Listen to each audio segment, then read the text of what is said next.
What happens if you try marathon training for 1 year? So, you decided to train for a marathon. Day 1, and you're already dressed for a construction site instead of a track. Physics is your first hurdle. Specifically, the physics of boots versus pebbles. Spoiler alert, the pebble wins. Navigation isn't your strong suit either. You're currently the only person running toward the parking lot. Even the local seniors are wondering if you're lost, or just a very specific type of performance artist.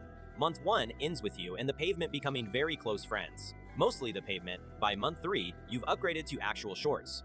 You've also realized a marathon is actually quite long. You're learning that cotton is a terrible choice for rain. You currently weigh 50 pounds more in water weight. The neighborhood kids are starting to use you as a pacer. It's not going well for your ego. Flexibility is key. Unfortunately, your flexibility sounds like a bag of chips being crushed. Hydration is important.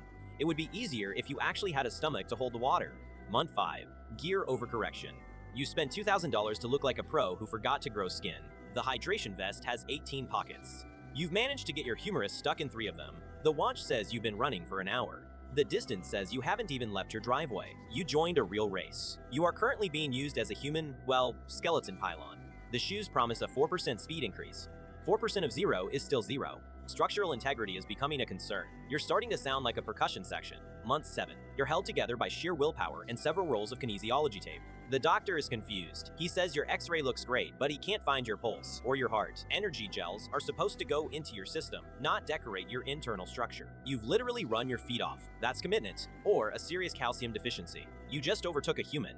Granted, he was stationary, but we take those wins. Month 10.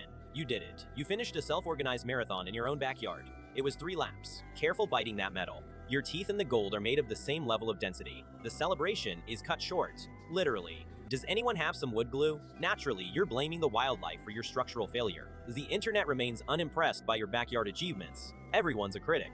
Month 12. The dream is over. You are currently 90% mud and 10% regret. Your body is demanding calories it can't even process. It's a dark time. You see people playing chess. No running. No mud. No bones flying off in public. That's it. You're done. Next year, we're trying something with less movement, like professional napping.